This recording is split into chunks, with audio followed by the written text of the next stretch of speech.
नमस्कार मित्रांनो, ठरलं तर मग या मालिकेच्या आजच्या भागामध्ये मी तुम्हा सर्वांचे अगदी मनपूर्वक स्वागत करते। आजच्या भागामध्ये आपल्याला पाहायला मिळतं अर्जुन शांत गाढ झोपलेला असतो आणि त्याचवेळी अर्जुनला अचानक सकाळी चैतन्याचा फोन येतो। अर्जुन म्हणतो, एवढ्या सकाळीच कोण फोन करतंय? अर्जुन पाहतो तर चैतन्याचा फोन। अर्जुन म्हणतो, बोल चैतन्य। चैतन्य म्हणतो, अर्जुन, पोलिसांना साक्षी सापडली आहे आणि आता तरी सायली वहिनीला सत्य सांग। आता हे ऐकून अर्जुनला धक्काच बसतो। अर्जुन म्हणतो, काय? खरंच पोलिसांना साक्षी सापडली आहे? चैतन्य म्हणतो की हो, आणि आता साक्षी सायली वहिनीला सगळं काही सांगेल आणि सायली वहिनीला सगळं कळेल। अर्जुन म्हणतो, पण साक्षीला कसं कळणार? तर चैतन्य म्हणतो, अर्जुन, अरे तुला कळतंय का? महिपाल शेकडे साक्षीला सगळं सांगणार आणि मग मात्र साक्षी सायली वहिनीपासून कोणतीही गोष्ट लपवणार नाही, आणि जर सायली वहिनीला हे सत्य कळालं तर तुला माहीत आहे ना?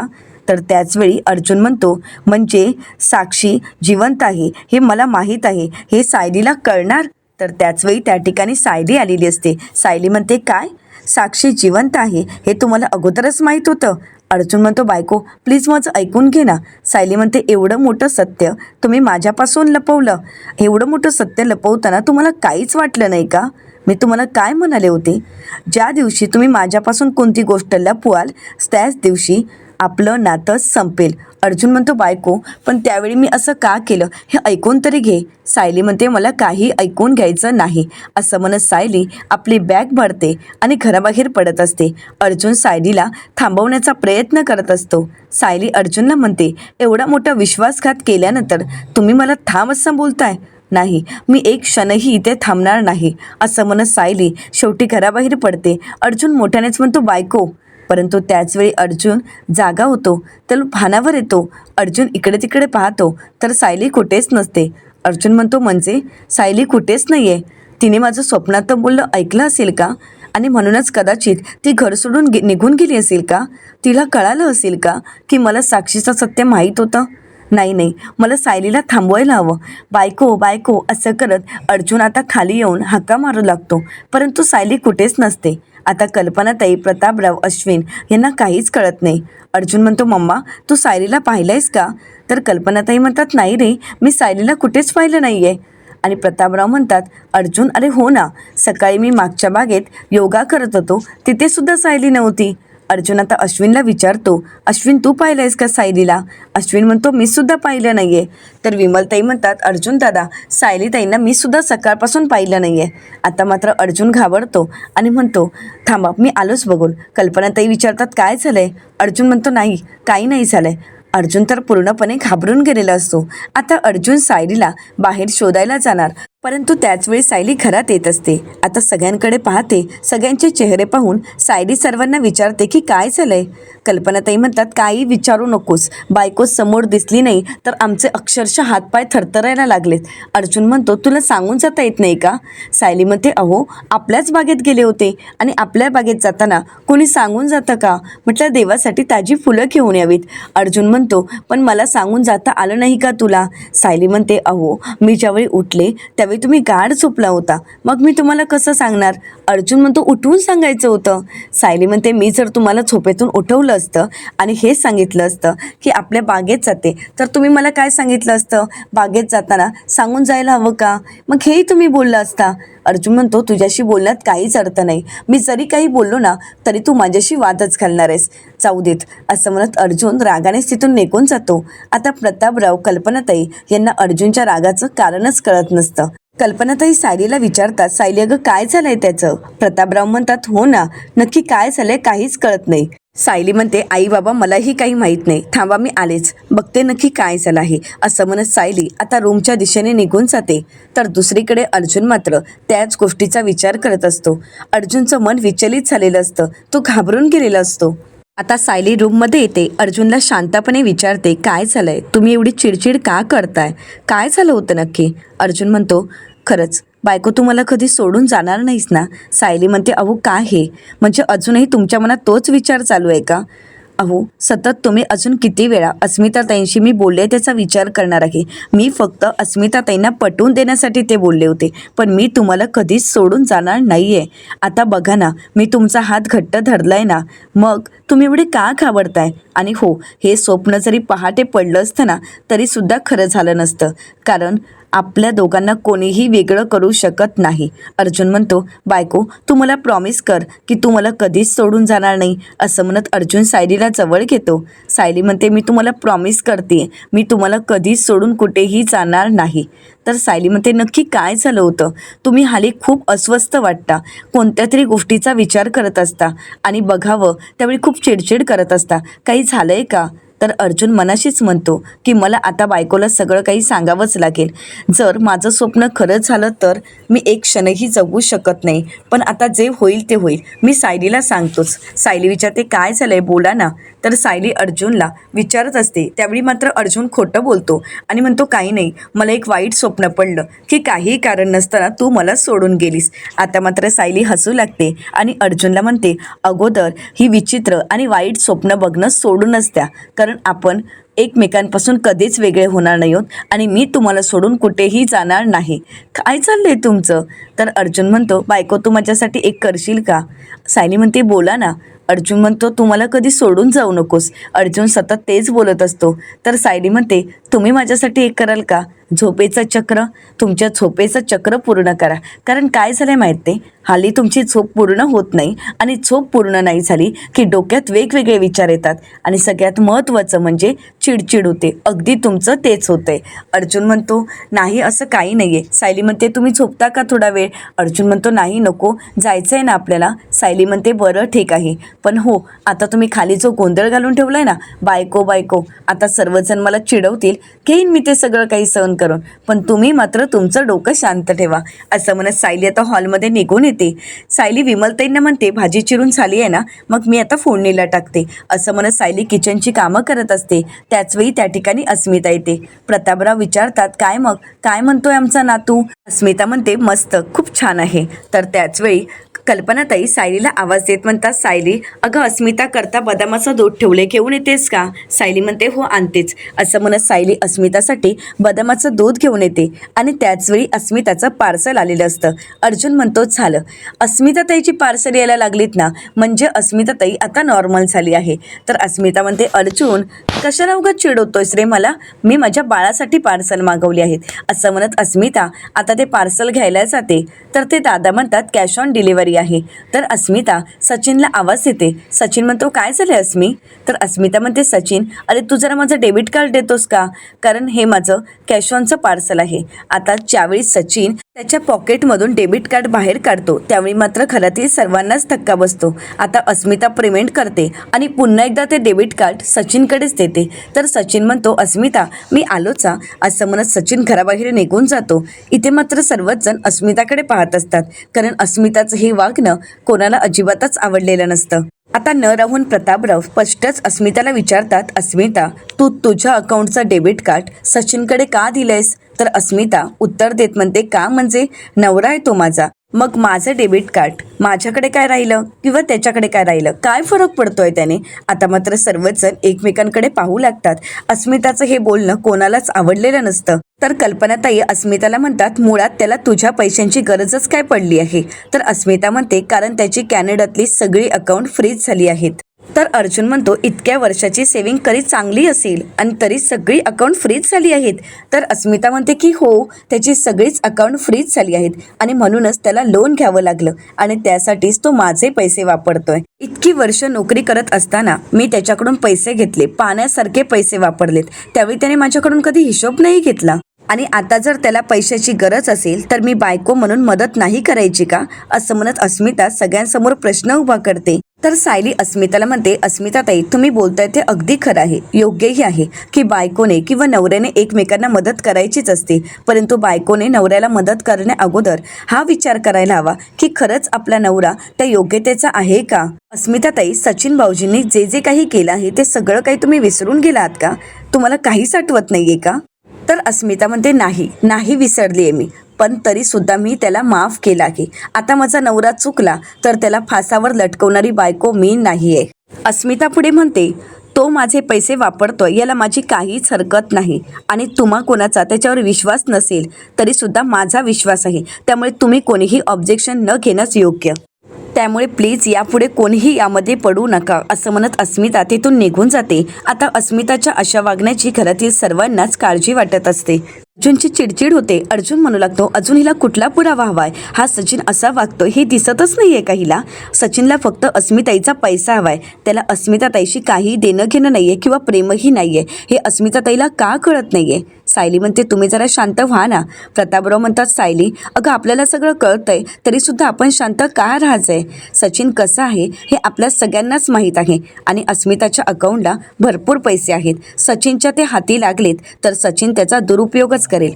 तर अर्जुन म्हणतो, सचिन अस्मिताईच्या पैशाने लोन फेडू शकतो आणि हे अस्मिताईला कळणारही नाही आणि ती त्याला काही विचारणारही नाही. तर प्रतापराव म्हणतात, नाही मी असं होऊ देणार नाही. अस्मिताच्या अकाउंटमध्ये असणारे पैसे खूप महत्त्वाचे आहेत, असे वाया गेलेले चालणार नाहीत. मला आत्ताच अस्मिताशी बोलावे लागेल. तर कल्पनाताई म्हणतात, मी सुद्धा येते. सायली म्हणते, थांबा आई बाबा, आपण बोलून काय होणार आहे? फक्त वादच होणार आहे. प्रतापराव म्हणतात, म्हणजे आपण काहीच बोलायचं नाही आहे का? सायली म्हणते, आपण जरी अस्मिताताईंना समजावण्याचा प्रयत्न केला तरी सुद्धा अस्मिताताई काही ऐकून घेणार नाहीत, कारण त्यांचा सचिन भाऊजींवर जास्त विश्वास आहे. त्यामुळे आई बाबा आपल्याला दुसरा काहीतरी मार्ग शोधावा लागेल. अर्जुन म्हणतो, तुला सापडलाय का मार्ग? सायली म्हणते की हो. प्रतापराव म्हणतात, कोणता? तर सायली म्हणू लागते, आई बाबा ज्या बँकेमध्ये अस्मिताताईंचं अकाउंट आहे त्या बँकेतील तुमचं कोणी ओळखीचं आहे का? म्हणजे आपण परस्पर जर अस्मिताताईंच्या अकाउंटमधून काही दिवस पैसे येणारच नाहीत अशी जर प्रोसेस करून ठेवले, ते अकाउंटच बंद करून ठेवले, तर मग सचिन भाऊजींना पैसे काढताच येणार नाही. तर आता प्रतापराव म्हणतात की हो, म्हणजे दुसऱ्याचं अकाउंट डिॲक्टिवेट करणं हे चुकीचंच आहे, परंतु त्या बँकेचा मॅनेजर राकेश माझ्या चांगलाच ओळखीचा आहे. जर मी त्याला सगळी परिस्थिती समजावून सांगितली तर तो मला नक्कीच मदत करेल. तर सायली म्हणते, झालं तर मग म्हणजे एका दगडात दोन पक्षी मारता येतील. एकीकडे सचिनचा खरा रंग अस्मिताताईंना कळेल, म्हणजे एकीकडे जर सचिनला पैसे मिळाले नाहीत तर सचिनचा खरा रंग सगळ्यांनाच दिसेल आणि महत्त्वाचं म्हणजे अस्मिताताईंना. आणि दुसरी गोष्ट म्हणजे की सचिनला अस्मिताताईंचे सेव्हिंगचे पैसे वापरताच येणार नाही. तर कल्पनाताई सायलीला म्हणतात, तुझ्या तोंडात साखर पडो असंच हो आणि अस्मिताला लवकरात लवकर बुद्धी येऊ देत. तर प्रतापराव म्हणतात, सायली गुड आयडिया, त्यामुळे मी आत्ताच माझ्या मित्राला फोन करतो. तर अर्जुन म्हणू लागतो, बरं डॅड आणि मम्मा, मला आणि सायलीला महत्त्वाचं काम आहे, आम्ही जरा बाहेर जाऊन येतो. आणि याचवेळी प्रियानेही सगळं बोलणं ऐकलेलं असतं. तर अर्जुन पुढे म्हणतो, डॅड तुमचं त्या बँकेच्या मॅनेजरशी बोलणं झालं की मला कळवा. आणि हो, त्या सचिनने घरात काही प्रॉब्लेम वाढून ठेवला तर ते सुद्धा मला कळवा. असं म्हणत आता सायली आणि अर्जुन बाहेर जाणार असतात. तर विमलताई सायलीला आवाज देत म्हणतात, सायलीताई तुम्ही बाहेर जाणार आहात ना, मग तुम्ही नाश्ता करून घ्या, मी तुमच्यासाठी नाश्ता घेऊन येते. सायली म्हणते, नको मी घेते. तर कल्पनाताई म्हणतात, सायली बस आणि तू नाश्ता कर. आता ज्यावेळी सायली अर्जुन बाहेर जातात हे प्रियाने ऐकलेलं असतं, त्यावेळी मात्र प्रियाला धक्काच बसतो. प्रिया विचार करत म्हणते, अरे देवा, म्हणजे हे परत दोघे बाहेर चालले आहेत. आता या दोघांवर लक्ष ठेवणं म्हणजे माझा फुल टाईम जॉबच होऊन बसला आहे. तर दुसरीकडे अर्जुन सायलीला विचारतो, तुझं झालंय का, आपण निघूयात का? तर त्याचवेळी त्या ठिकाणी प्रिया येते आणि म्हणू लागते, बापरे मला उठायला खरंच उशीर झाला, अलारामच झाला नाही आणि अश्विन त्याने सुद्धा मला उठवलं नाही आणि तो निघून गेला हॉस्पिटलला. असं म्हणत आता प्रिया म्हणू लागते, आता सगळी कामं बाकी असतीलच ना?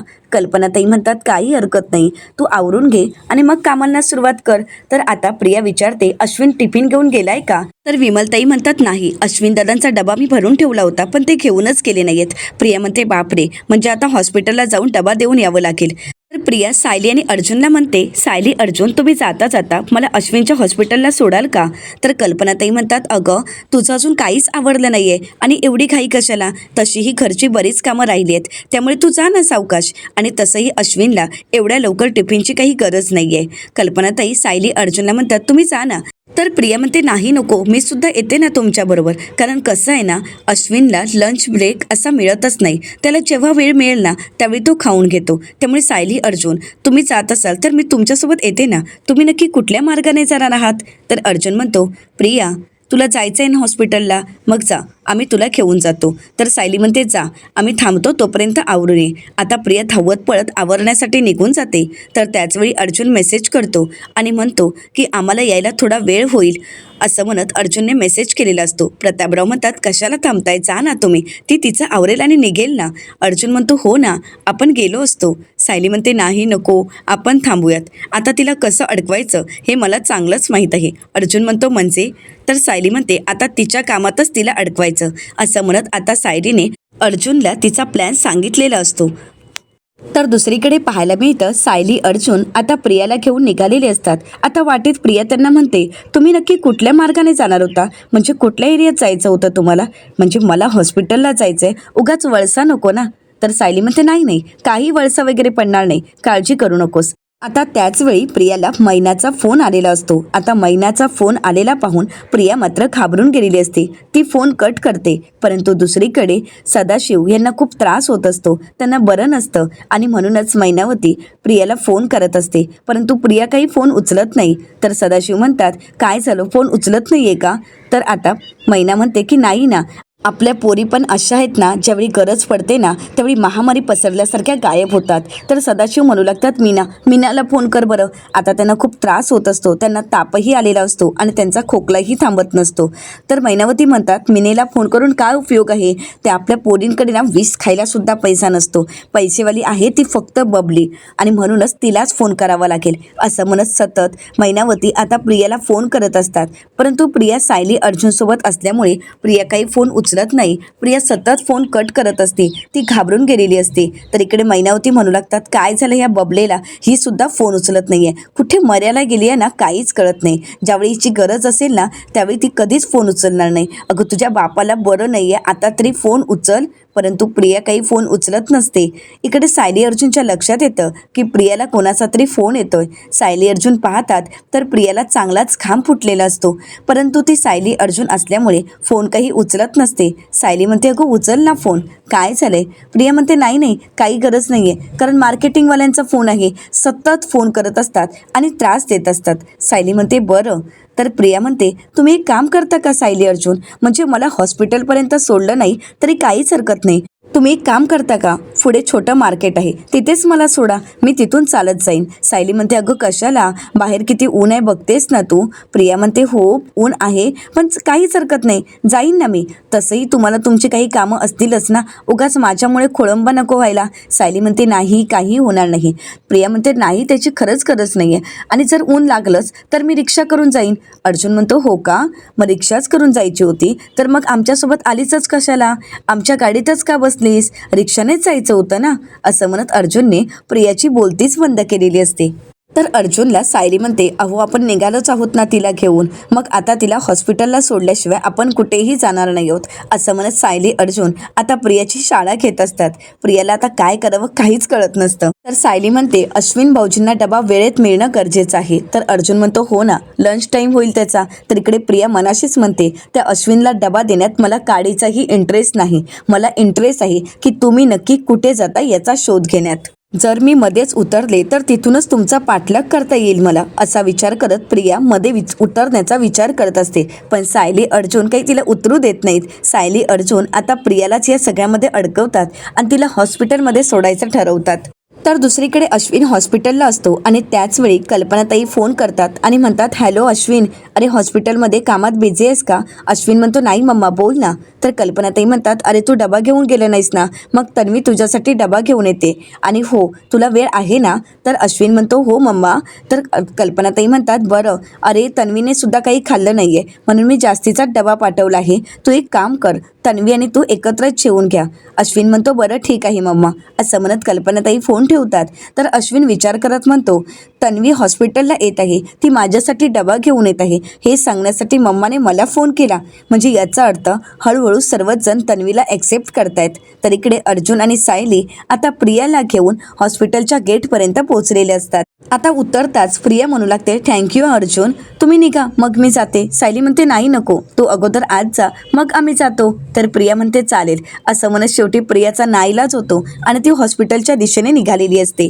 आता सायली अर्जुन ती हॉस्पिटलमध्ये जाण्याची वाट पाहत असतात, परंतु प्रिया वॉचमॅनच्या तिथेच थांबते आणि म्हणू लागते, का मला त्रास देताय, जा ना तुम्ही इथून, कारण तुम्ही इथून गेल्यानंतर मी वॉचमॅनकडेच डबा देणार आहे आणि तुमच्या मागावर येणार आहे. आता सायली अर्जुन तर तिथून निघून जातात. प्रिया तिच्या प्लॅनप्रमाणे वॉचमॅनकडे डबा द्यायला जाते, परंतु त्याचवेळी त्या ठिकाणी अश्विन येतो आणि म्हणू लागतो, तन्वी अगं आलीस? अगं मी तर तुझीच वाट पाहत होतो. तर प्रिया म्हणते, तुला कसं कळालं मी येणार आहे? तर अश्विन म्हणतो, अगं मम्माचा फोन आला होता, तीच मला म्हणाली की तू डबा घेऊन येतेस. प्रिया म्हणते, बरं अश्विन हा घे टिफिन, मला खरंच जायला हवं.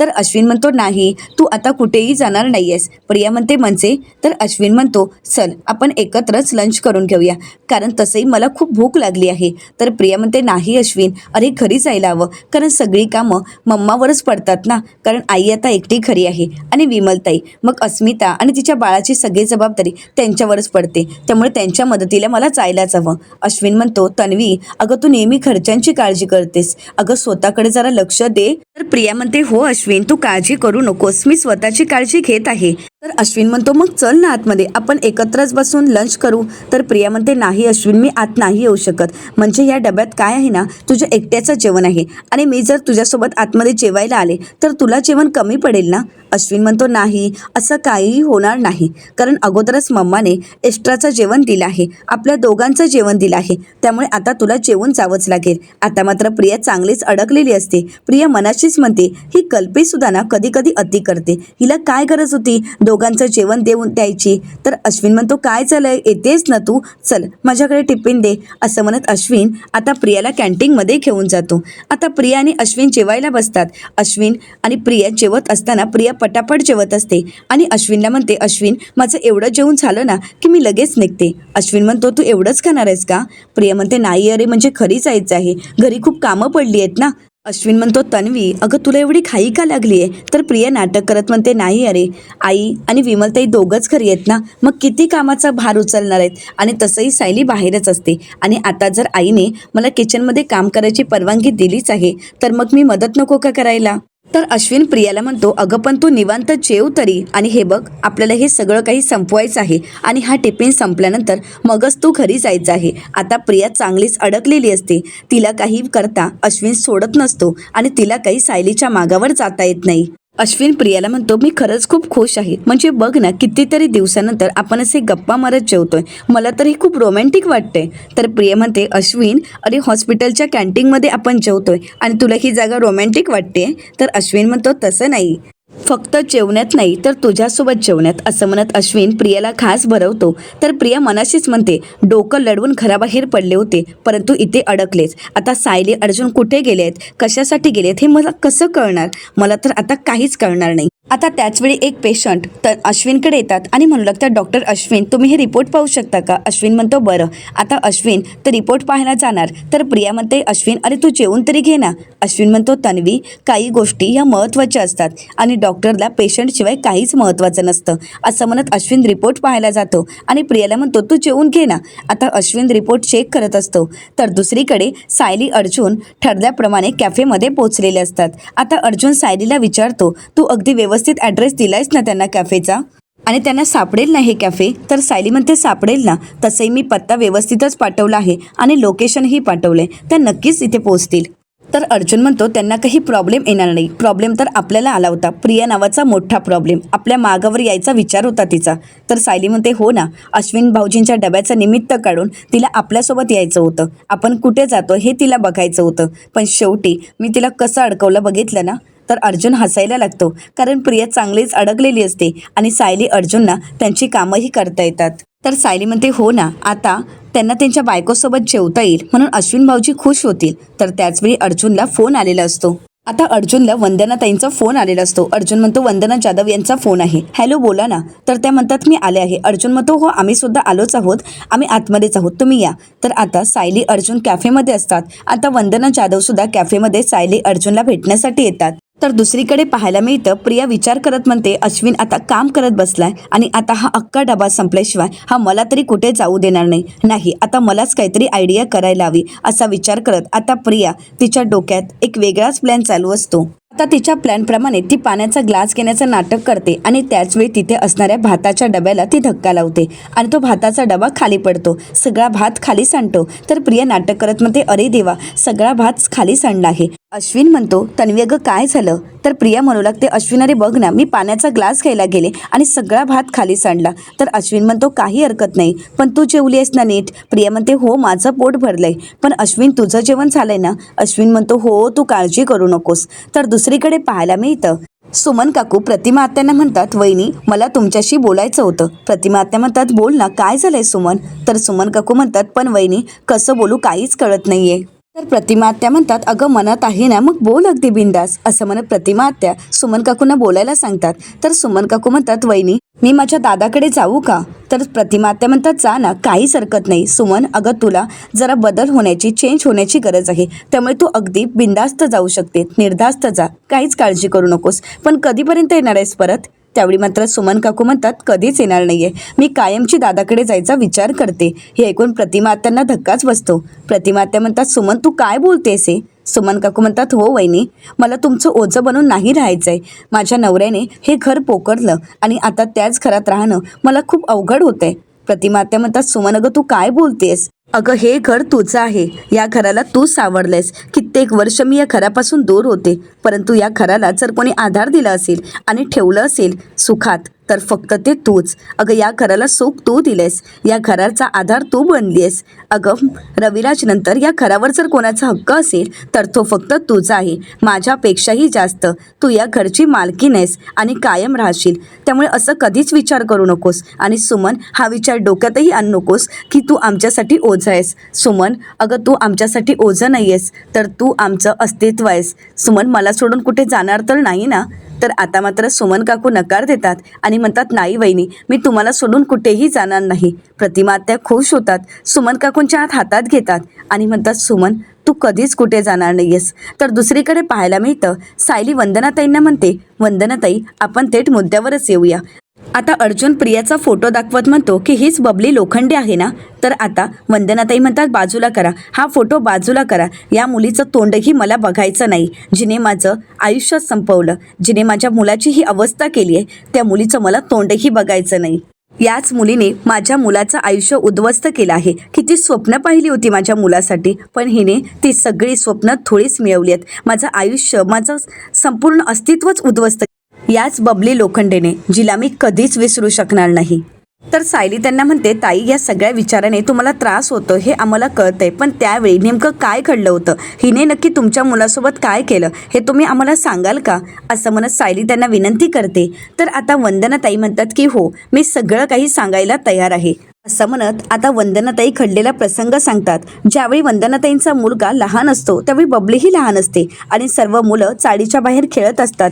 त्यावेळी सोहमच्या हातामध्ये असणारी बॅट बबली हिसकावून घेते आणि म्हणते ही माझी बॅट आहे. सोहम म्हणतो, नाही ही माझ्या बाबाने बॅट आणली आहे आणि तू ती चोरली आहेस. तर प्रिया त्याला म्हणते, माझे बाबा जर इथे आलेत ना तर तुझं तोंडच शिवून ठेवतील. तर आता सोहम म्हणतो, मी तुझ्या बाबांना घाबरत नाही. तर प्रिया म्हणते, घाबरत नाहीस आता तर मी तुला सोडणारच नाही. असं म्हणत ती सोहमला मारायला सुरुवात करते.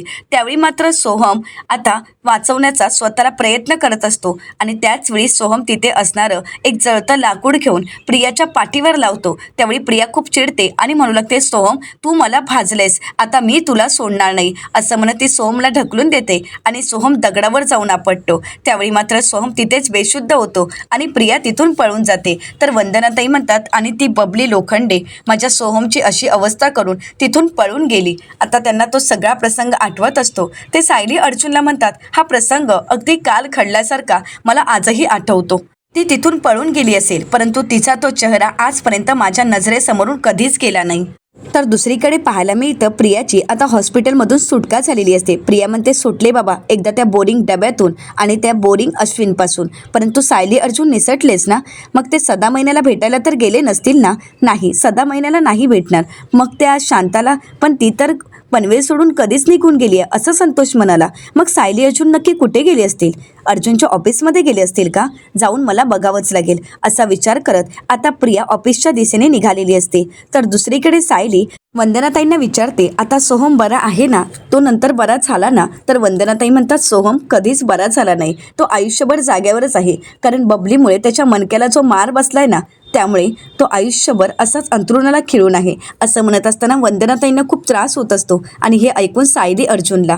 येणाऱ्या पुढील भागामध्ये आपल्याला पाहायला मिळतं, अर्जुन सायलीला म्हणतो की आता वंदना जाधव सगळ्यांसमोर येऊन सत्य सांगायला तयार आहेत, परंतु जर प्रियाचं सत्य सगळ्यांसमोर आणायचं असेल तर तिच्या खऱ्या आईवडिलांना सुद्धा समोर आणावंच लागेल. तर दुसरीकडे प्रिया मोबाईल चार्जिंगला लावून तिथून निघून जाते आणि त्याच संधीचा फायदा घेत आता सायली तिच्या रूममध्ये येते. तिची पर्स चेक करते, पण तिचा मोबाईल चार्जिंगला असतो आणि त्याचवेळी मैनाचा फोन येत असतो. सायली आता फोन उचलते तर त्यावेळी मैना म्हणू लागते, अगं कुठे होतीस का टवळे? तर आता सायलीच्या लक्षात येतं की हा आवाज तर मैनाचा आहे आणि त्यावेळी सायली मेसेज करते. तर आता नक्की सायलीने काय मेसेज केला असावा? आता सायली आणि अर्जुन प्रियाचं सत्य सर्वांसमोर कशा प्रकारे आणतील हे पाहणं अतिशय रंजक ठरणार आहे. मित्रांनो, अशाच मालिकांचे नवनवीन अपडेट पाहण्यासाठी चॅनलला नक्कीच सबस्क्राईब करा. आजचा व्हिडिओ तुम्हाला कसा वाटला हे कमेंट करून नक्कीच कळवा. आजचा व्हिडिओ जर तुम्हाला आवडला असेल तर व्हिडिओला लाईक करायलाही विसरू नका. व्हिडिओ पाहिल्याबद्दल तुम्हा सर्वांचे अगदी मनपूर्वक धन्यवाद.